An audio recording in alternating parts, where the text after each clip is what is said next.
Assalamualaikum warahmatullahi wabarakatuh. Alhamdulillahirabbil alamin. Assalatu wassalamu ala asrafil anbiya'i wal mursalin sayyidina wa maulana Muhammadin wa ala alihi washabihi ajmain. Amma ba'du. Adik-adik sekalian yang dirahmati Allah Subhanahu wa taala, pada pertemuan kali ini Kakak akan menyampaikan materi bab 2. Tapi sebelum itu, Kakak kembali mengingatkan pentingnya kalian dalam menuntut ilmu agama, terutama pada akidah akhlak di masa sejak dini. Kenapa Kakak berkata seperti ini? Karena beberapa minggu lalu kalian kelas 9 sangat minim ketika Kakak memberikan tugas. Beberapa kali Kakak telah memberikan tugas pendek dan video, akan tetapi hanya beberapa orang yang menanggapi. Yang lain ada yang hanya absen saja tapi tidak mengerjakan tugas yang Kakak berikan. Well, ini adalah teguran untuk kalian, bahwa yang paling rugi itu adalah kalian sendiri. Sekolah adalah untuk membina akhlak. Kalian sekolah untuk membina akhlak dan ilmu. Jika kalian hanya menitip nama tanpa mendengarkan apa yang guru sampaikan, apa gunanya itu? Jadi tolonglah adik-adik sekalian, pelajarannya tolong diperhatikan, karena akan susah apabila kalian tidak paham dari awal. Baiklah, kita akan mulai.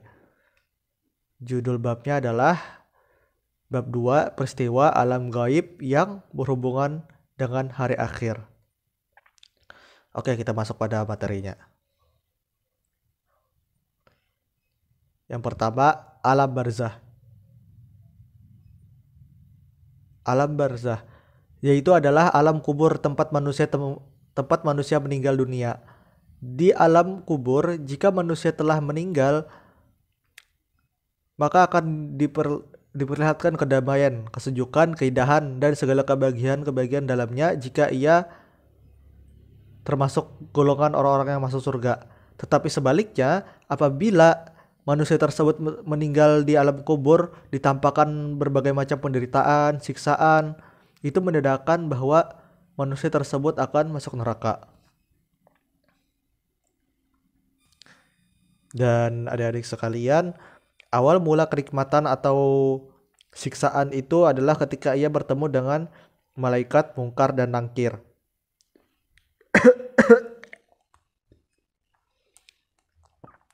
Allah akan meneguhkan orang-orang yang beriman. Dia akan bisa menjawab pertanyaan nakir, seperti siapa Tuhanmu, apa agamamu, siapa nabimu. Maka orang-orang akan beriman akan menjawab, Tuhanku adalah Allah, agamaku adalah Islam, dan nabiku adalah Nabi Muhammad SAW. Diterangkan bahwa malaikat nakir ini hanya mendatangi calon penghuni surga. Silakan kalian sambil buka LKS-nya pada bagian bab 2. Sementara malaikat mungkar sebaliknya, malaikat mungkar akan mendatangi orang munafik dan kafir. Pertanyaan sama, akan tetapi mereka akan menjawab, aku tidak tahu. Aku telah mendengarkan orang-orang mengatakan sesuatu, maka aku pun mengikutinya. Maka ini akan menjadi kecelakaan bagi orang tersebut. Yang kedua, yaumul ba'ats, yaitu hari bangkit manusia di alam kubur. Pada hari itu semua manusia yang telah meninggal, jasadnya diutuhkan lagi seperti sedia kala meskipun sudah meninggal dunia berabad-abad lamanya. Lalu manusia akan digiring ke suatu tempat yang disebut dengan padang mahsyar. Kata Allah, a'udzubillahi minasyaitonirrajim, bismillahirrahmanirrahim. Qalu ya wailana man ba'atsana min marqadina. Hadza ma wa'ada ar-rahmanu wa sadaqal mursalun. Ya, artinya mereka berkata, aduhai, celakalah kami, siapakah yang membangkitkan kami dari tidur-tidur kami? Inilah yang dijanjikan Tuhan yang Maha Pemurah dan benarlah Rasulnya, kata Allah Subhanahu wa taala. Yang ketiga adalah yaumul hasyr, yaitu hari digiringnya manusia ke padang mahsyar setelah dibangkitkan dari kubur. Jadi tadi itu dibangkitkan, sekarang dikumpulkan di padang mahsyar. Manusia dikumpulkan untuk dimintai pertanggungjawaban amal perbuatannya selama hidup di dunia. Malaikat pencatat amal manusia akan menunjukkan kepada masing-masing orang atas izin Allah Subhanahu wa taala. Tidak ada catatan yang luput dari mereka, apalagi catatan bohong yang disertai. Karena apa yang terjadi di dunia dan apa yang kita lakukan, apa yang manusia lakukan itu akan selalu diawasi Allah Subhanahu wa taala. Berikutnya adalah yaumul hisab, yaitu hari dikumpulkannya manusia di padang mahsyar untuk dihitung amal perbuatannya selama hidup di dunia.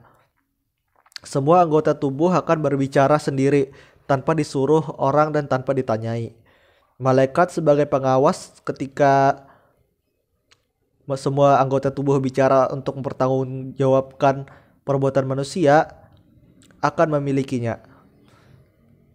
Adik-adik sekalian, di sini manusia tidak akan bisa mengelak lagi apa yang telah ia lakukan karena semuanya tercatat, tak tertinggal sedikit pun, bahkan sekecil apapun itu perbuatannya, maka akan terlihat. Itulah maksudnya di sini.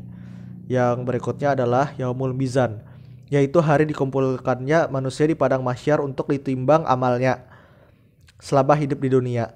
Sebagaimana saat dihitung amal perbuatan manusia, semua anggota tubuh juga berbicara sendiri-sendiri, melaporkan apa yang telah ia lakukan selama di dunia. Dan itu masing-masing, adik-adik sekalian. Kita tidak menanggung yang lain.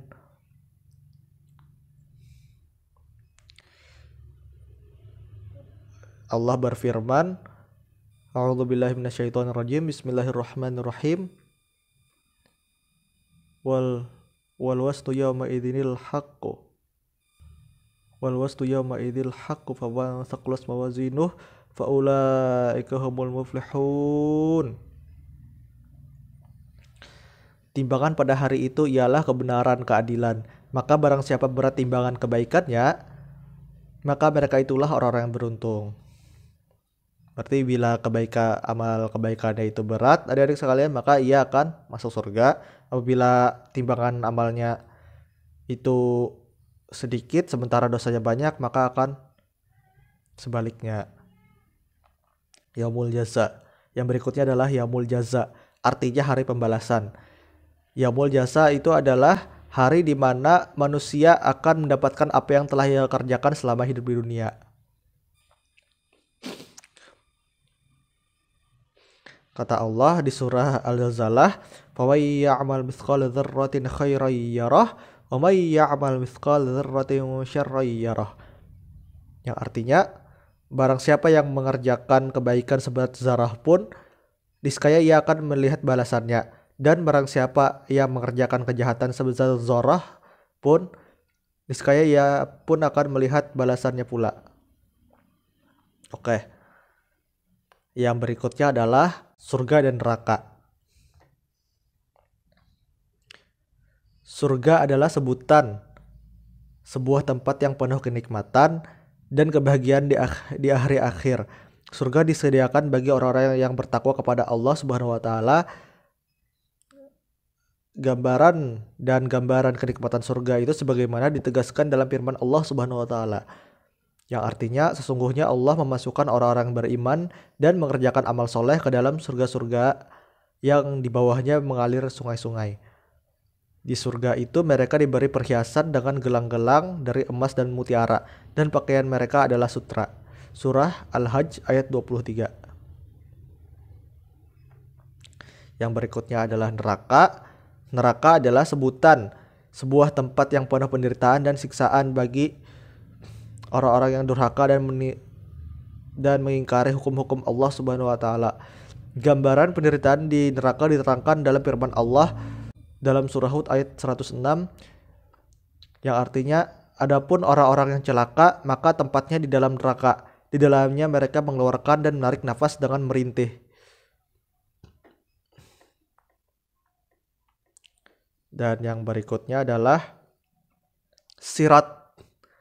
Adik-adik sekalian, sirat ini sering kita baca ayatnya itu yang berhubungan itu ketika eh, di surah Al-Fatihah itu ihdinas siratal mustaqim. Di sini juga sirat itu bisa juga kita sebut dengan siratal mustaqim juga, yaitu jalan menuju surga, jalan menuju surga. Bagi manusia yang beramal baik, maka akan sampai ke surga dengan mudah melewatinya.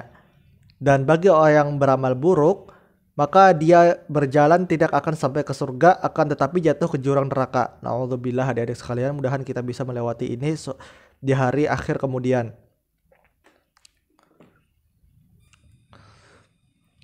Baiklah adik-adik sekalian, mungkin itu yang saya sampaikan pada materi ini. Kurang lebihnya saya mohon maaf. Apabila ada kesalahan mohon dimaafkan. Subhanallahumma bihamdika asyhadu an la ilaha illa anta astaghfiruka wa atubu ilaik. Assalamualaikum warahmatullahi wabarakatuh.